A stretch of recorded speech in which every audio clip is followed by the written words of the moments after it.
오늘은 베드로전서 2장 1절부터 10절까지 말씀입니다.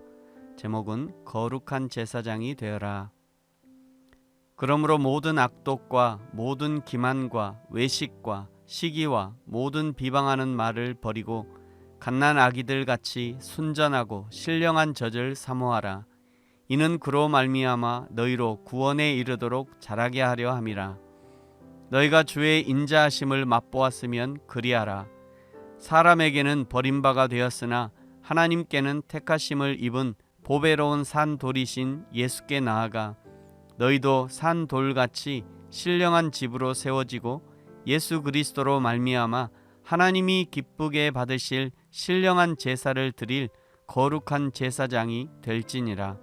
성경에 기록되었으되 보라, 내가 택한 보배로운 모퉁이 돌을 시온에 두노니 그를 믿는 자는 부끄러움을 당하지 아니하리라 하였으니, 그러므로 믿는 너희에게는 보배이나 믿지 아니하는 자에게는 건축자들이 버린 그 돌이 모퉁이의 머릿돌이 되고 또한 부딪히는 돌과 걸려 넘어지게 하는 바위가 되었다 하였느니라. 그들이 말씀을 순종하지 아니하므로 넘어지나니 이는 그들을 이렇게 정하신 것이라.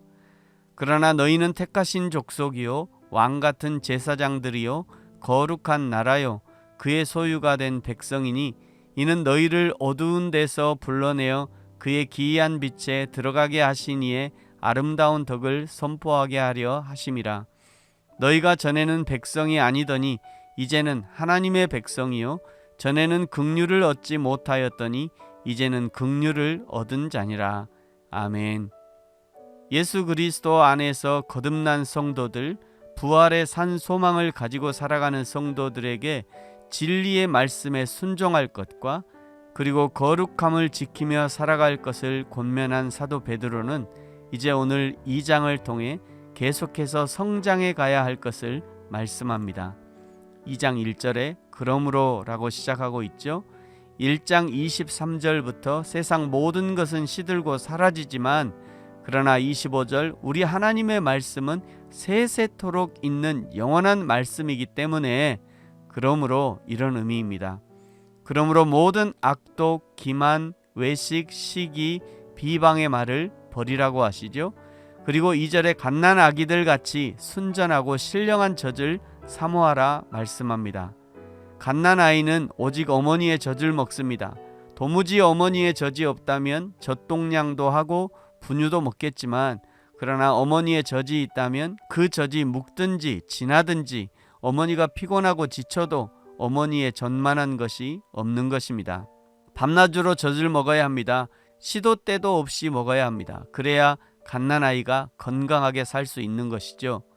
저와 여러분이 그렇다는 것입니다. 신령한 젖인 하나님의 말씀, 생명의 젖줄인 하나님의 말씀을 시도 때도 없이 공급받아야 한다는 것입니다.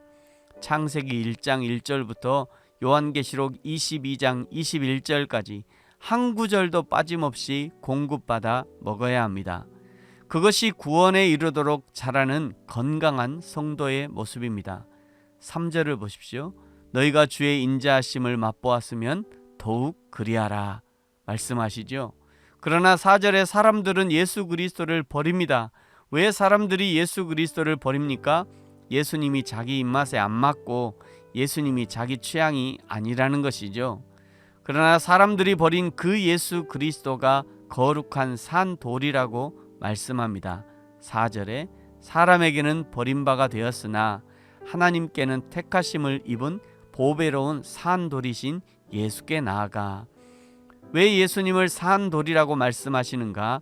산 돌이라는 것은 이스라엘 백성들이 두 사람 사이에 계약을 하고 증거를 삼을 때 돌을 세운다든지 표지석을 세울 때 돌을 세워서 영원히 변치 않는 것을 상징하는 것처럼 예수님께서 부활하신 것이 너무도 확실한 사실이고 예수님께서 영원한 생명을 주는 교회의 초석이 된다는 것을 말씀하시는 것이라 할 수 있습니다.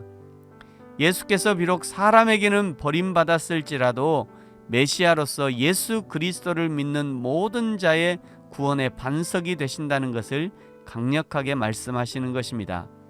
우리 성도들이 자라가되 산돌이신 예수 그리스도에게까지 자라가야 한다는 것을 말씀하시는 것이죠. 5절에 이렇게 자라야 신령한 집으로 세워지는 것이고 신령한 제사를 드릴 거룩한 제사장이 될 수 있다는 것입니다. 이렇게 어린아이와 같은 우리를 신령한 젖을 먹이셔서 건강하게 자라게 하시고 우리를 세우려 하시고 우리를 제사장 삼으려 하시는 이유가 도대체 무엇인가? 9절에서 그 이유를 말씀합니다. 9절, 그러나 너희는 택하신 족속이요 왕같은 제사장들이요 거룩한 나라요 그의 소유가 된 백성이니 이는 너희를 어두운 데서 불러내어 그의 기이한 빛에 들어가게 하신 이의 아름다운 덕을 선포하게 하려 하심이라. 아멘. 나를 그리스도인으로 택하시고 나를 왕같은 제사장이라 부르시고 나를 거룩한 나라요 하나님의 소유된 백성이라고 부르시는 이유는 하나님의 속성과 역사를 전해야 할 사명과 책임이 있다는 것을 알려주시는 것입니다. 10절에 그것을 위해 하나님의 백성이 되었고 그것을 위해 긍휼을 얻었다라고 말씀하시죠. 10절, 너희가 전에는 백성이 아니더니 이제는 하나님의 백성이요 전에는 긍휼을 얻지 못하였더니 이제는 긍휼을 얻은 자니라. 아멘. 그러므로 이 아름다운 하나님의 덕을 선포하라는 것입니다. 이 아름다우신 구원의 복음, 부활하신 예수 그리스도를 전파하라는 것이죠.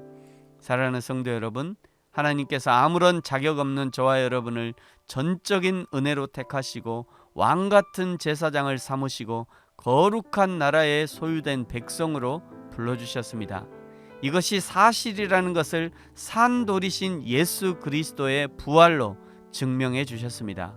그러므로 이제 하나님의 택하신 자녀답게 살고 왕으로 살고 제사장으로 살고 거룩한 하나님의 나라 시민권자로 살아가는 저와 여러분이 되어지기를 예수님의 이름으로 축복합니다.